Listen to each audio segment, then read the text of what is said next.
नमस्कार, स्वागत है आपका दर्श न्यूज में। बिहार झारखंड से लेकर देश दुनिया की टॉप खबरों के साथ मैं दिव्यांशु। खबरों की तरफ विस्तार से बढ़ेंगे, लेकिन सबसे पहले एक नजर हेडलाइन। झारखंड के मुद्दे पर दोनों सदनों में हंगामा, लोकसभा में सांसदों ने किया वॉकआउट। पश्चिम बंगाल में सीएजी रिपोर्ट पर टीएमसी और बीजेपी आमने सामने, धरने पर बैठी मुख्यमंत्री ममता बनर्जी। काशी के ज्ञानवापी में पूजा पाठ के फैसले को सुप्रीम कोर्ट में दी जाएगी चुनौती, इलाहाबाद हाईकोर्ट ने सुनवाई से किया इनकार। चंपई सोरेन बने झारखंड के सीएम, पहली कैबिनेट मीटिंग में 3 प्रस्तावों पर लगी मुहर, गठबंधन दल के नेता पहुंचे हैदराबाद। यशस्वी जायसवाल के नाम रहा पहला दिन, दूसरे टेस्ट में भारत का स्कोर पहुंचा 300 के पार। अब खबरें विस्तार से। पीएम मोदी आज भारत मोबिलिटी वैश्विक प्रदर्शनी में शामिल हुए। कार्यक्रम में बोलते हुए पीएम मोदी ने कहा कि भारत तेजी से आगे बढ़ रहा है, आने वाले वर्षों में तीसरी सबसे बड़ी अर्थव्यवस्था बनने को तैयार है। पीएम मोदी ने कहा कि 2014 से पहले 10 साल में देश में करीब 12 करोड़ गाड़ियों की बिक्री हुई, जबकि 2014 के बाद से देश में 21 करोड़ से अधिक गाड़ियों की बिक्री हो चुकी है। 10 साल पहले लगभग 2000 इलेक्ट्रिक वाहन बेचे जा रहे थे और अब 12 लाख इलेक्ट्रिक वाहन बेचे जा रहे हैं।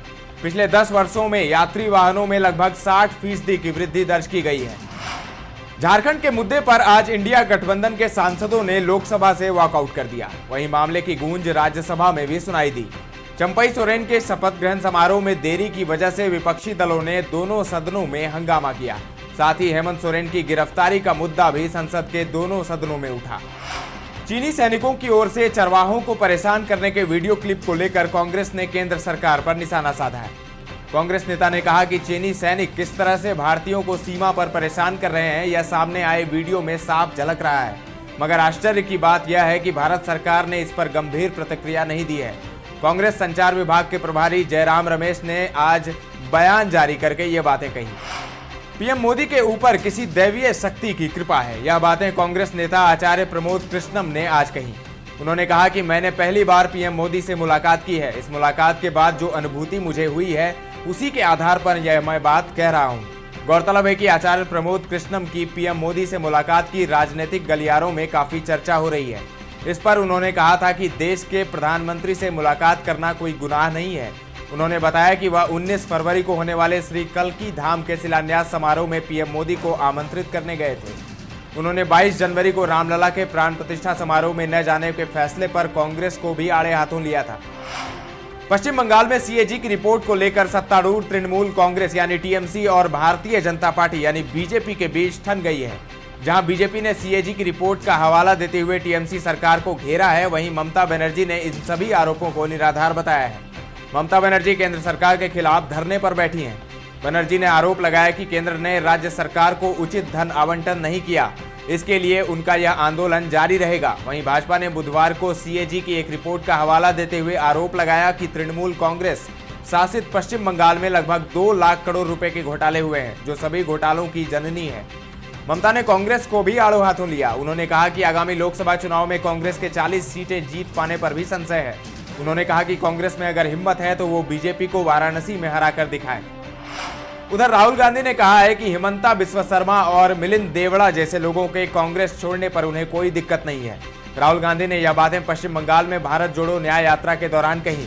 राहुल गांधी ने कांग्रेस में हो रहे बिखराव और असम के मुख्यमंत्री हिमंता के हालिया आरोपों को लेकर सवाल पूछा गया था। इसके जवाब में राहुल गांधी ने कहा कि मैं चाहता हूं कि हिमंता और मिलिंद जैसे लोग पार्टी छोड़ दें। मैं इसको लेकर बिल्कुल भी परेशान नहीं हूं। उन्होंने कहा कि हिमंता जिस तरह की राजनीति करते हैं वह कांग्रेस की राजनीति नहीं हो सकती है। राहुल ने कहा कि क्या आपने मुसलमानों के खिलाफ उनके बयान सुने हैं? कुछ वैल्यूज हैं जिनकी मैं हमेशा रक्षा करना चाहता हूं। काशी के ज्ञानवापी मस्जिद परिसर स्थित व्यास जी तहखाने में पूजा की इजाजत को सुप्रीम कोर्ट में चुनौती दी जाएगी। जमीयत उलेमा ए हिंद की ओर से आज यह बड़ा ऐलान किया गया। जमीयत के पदाधिकारियों ने कहा कि वह मामले को सुप्रीम कोर्ट में चुनौती देंगे। उन्होंने आरोप लगाया कि अदालत का फैसला पूरी तरह गलत है, हमारा पक्ष सुना ही नहीं गया। इससे पहले आज ही इलाहाबाद हाईकोर्ट ने ज्ञानवापी मस्जिद समिति की उस याचिका को स्वीकार करने से इनकार किया जिसमें इसके दक्षिणी तहखाने में होने वाली पूजा पर अंतरिम रोक लगाने की मांग की गई थी। दरअसल वाराणसी की जिला अदालत ने मस्जिद परिसर के भीतर व्यास जी के तहखाने में हिंदू भक्तों को पूजा अर्चना की अनुमति दी थी। बात बिहार की करते हैं। जीतन राम मांझी ने आज दावा ठोकते हुए कहा कि उनकी एचएएम पार्टी को 2 मंत्री पद मिलने चाहिए। जीतन राम मांझी ने कहा हिंदुस्तानी आवाम मोर्चा के 2 मंत्री पद मिलने चाहिए, यह सामंजस्य के लिए भी जरूरी है। जीतन राम मांझी ने कहा कि मेरी पार्टी से अनिल कुमार सिंह को भी मंत्री बनाया जाए। उन्होंने यह भी कहा कि मुझे महागठबंधन की तरफ से सीएम का ऑफर मिला था, लेकिन मैंने उसे ठुकरा दिया। अब बात करते हैं झारखंड की। चंपई सोरेन के सीएम पद की शपथ लेने के बाद झारखंड के गठबंधन दलों के 43 नेता आज चार्टर्ड प्लेन से रांची से हैदराबाद पहुंचे। हैदराबाद एयरपोर्ट से 2 एसी बसों से वे रिसोर्ट पहुंचे। इनके लिए समीरपेट के लियोनी रिसोर्ट में ठहरने की व्यवस्था की गई है। ये 5 फरवरी की सुबह 7 बजे तक वहां ठहरेंगे। स्पेशल फ्लाइट से ये 5 फरवरी की सुबह हैदराबाद से रांची के लिए रवाना होंगे। तेलंगाना कांग्रेस ने हर 4 विधायक पर एक केयरटेकर की नियुक्ति की है।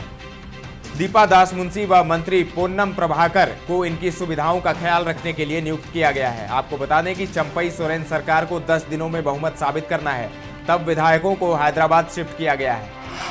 नई सरकार बनते ही झारखंड कैबिनेट की बैठक हुई। चंपई सोरेन सरकार की पहली कैबिनेट की बैठक का आयोजन प्रोजेक्ट भवन में किया गया।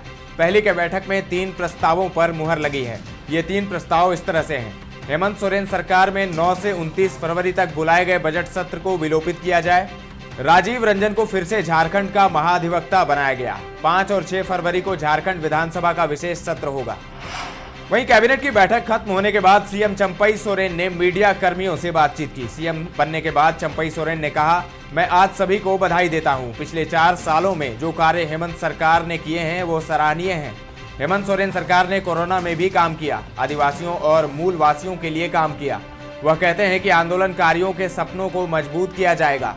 दूर दराज के ग्रामीण इलाकों में योजनाओं के लाभ से वंचित ग्रामीणों को हेमंत सोरेन द्वारा शुरू की गई योजना को और अधिक तेजी से आगे बढ़ाया जाएगा। ग्रामीण और शहरी क्षेत्र के किसानों, मजदूरों, शिक्षा और स्वास्थ्य के क्षेत्र पर ध्यान केंद्रित किया जाएगा। कानून व्यवस्था बनाए रखी जाएगी और सभी क्षेत्रों पर ध्यान दिया जाएगा। प्राथमिकता दी जाएगी और जनता के हित में कार्य किए जाएंगे ताकि यह राज्य आगे बढ़ सके। जेडीयू के पूर्व अध्यक्ष एवं मुंगेर से सांसद ललन सिंह ने दिल्ली में प्रधानमंत्री मोदी से मुलाकात की। ललन सिंह आज पीएमओ पहुंचे। उन्होंने इसे शिष्टाचार भेंट बताया है। बता दें कि महागठबंधन में रहने के दौरान ललन सिंह अक्सर पीएम मोदी के खिलाफ बयानबाजी करते थे। उधर आरएलजेडी अध्यक्ष उपेंद्र कुशवाहा आज सीएम आवास पहुंचे और नीतीश कुमार से मुलाकात की। कुशवाहा 1 साल से ज्यादा समय के बाद सीएम आवास पहुंचे। जेडीयू छोड़ने के बाद उन्होंने कभी भी मुख्यमंत्री से उनके घर पर मुलाकात नहीं की थी। कुशवाहा की ओर से कहा गया कि उन्होंने राज्य में एनडीए की सरकार बनने पर सीएम नीतीश से मिलकर बधाई दी है। हालांकि इस मुलाकात के कई सियासी मायने भी निकाले जा रहे हैं। कयास लगाए जाने लगे हैं कि कुशवाहा जेडीयू में वापसी कर सकते हैं। इस मीटिंग को आगामी लोकसभा और राज्यसभा के चुनाव से जोड़कर देखा जा रहा है। रेल मंत्री अश्विनी वैष्णव ने रेलवे बोर्ड से वीडियो कॉन्फ्रेंसिंग के जरिए बजट 2024-25 के रेल पर आधारित संवाददाता सम्मेलन को संबोधित किया। उन्होंने कहा कि प्रधानमंत्री मोदी ने बिहार में रेलवे के लिए रिकॉर्ड 10,032 करोड़ की धनराशि आवंटित की है। बिहार में रेलवे का 98% विद्युतीकरण हो चुका है और 92 स्टेशनों का अमृत भारत स्टेशन योजना के तहत पुनर्निर्माण किया जा रहा है। बिहार में नियोजित शिक्षकों की सक्षमता परीक्षा को लेकर शिक्षा विभाग के अपर मुख्य सचिव के पाठक की अध्यक्षता में कमेटी गठित की गई है। सक्षमता परीक्षा में 3 बार परीक्षा देने पर भी उत्तीर्ण नहीं होने वाले अथवा इसमें शामिल नहीं होने वाले नियोजित शिक्षकों पर विचार करने के लिए यह समिति बनाई गई है। यह समिति 1 सप्ताह के अंदर अपनी अनुशंसा राज्य सरकार को देगी। समिति के गठन का आदेश विभाग ने गुरुवार को ही जारी कर दिया है। इस समिति में बिहार विद्यालय परीक्षा समिति के अध्यक्ष, निदेशक प्राथमिक शिक्षा, निदेशक राज्य शिक्षा शोध एवं प्रशिक्षण परिषद तथा निदेशक माध्यमिक शिक्षा सदस्य के रूप में रखा गया है। आज एसीएस के पाठक किशनगंज में थे। राष्ट्रपति महात्मा गांधी को समर्पित देश का पहला सबसे बड़ा बापू टावर राजधानी पटना में बनकर तैयार हो गया है। बापू टावर का उद्घाटन 4 फरवरी को होगा। पर्यटकों को बापू टावर के तौर पर नई सौगात मिलेगी। इसके लिए भवन निर्माण विभाग और निर्माण एजेंसी तैयारियों को अंतिम रूप दे रहा है। बापू टावर को बनाने में 129 करोड़ की लागत आई है। बापू टावर की प्रदर्शनी गैलरी में लगने वाली मूर्तियां और कलाकृतियां का निर्माण अहमदाबाद की फैक्ट्री में किया गया है। खबर खेल जगत से। इंग्लैंड के खिलाफ दूसरे टेस्ट मैच के पहले दिन भारत ने 6 विकेट के नुकसान पर 336 रन बना लिए हैं। युवा सलामी बल्लेबाज यशस्वी जायसवाल एक छोर पर जमे हुए हैं और उन्होंने पहले दिन नाबाद 179 रन बना लिए हैं। कंगना रनौत को बॉम्बे हाईकोर्ट से झटका मिला है। उनकी याचिका को खारिज कर दिया गया है। उन्होंने जावेद अख्तर द्वारा उनके खिलाफ दायर आपराधिक मानहानि के केस पर रोक लगाने की मांग की थी। कंगना ने इस मामले को क्रॉस कंप्लेंट के साथ जोड़ने की भी मांग की थी, जो उन्होंने बाद में उनके खिलाफ दायर किया। कोर्ट ने कहा कि कार्रवाई को रोका या क्लब नहीं किया जा सकता, क्योंकि कंगना ने पहले यह तर्क नहीं दिया कि यह क्रॉस केस था। जावेद अख्तर की शिकायत पहले दर्ज की गई थी। दर्श न्यूज के इस बुलेटिन में फिलहाल इतना ही, लेकिन खबरों का सिलसिला लगातार जारी है। देखते रहे दर्श न्यूज।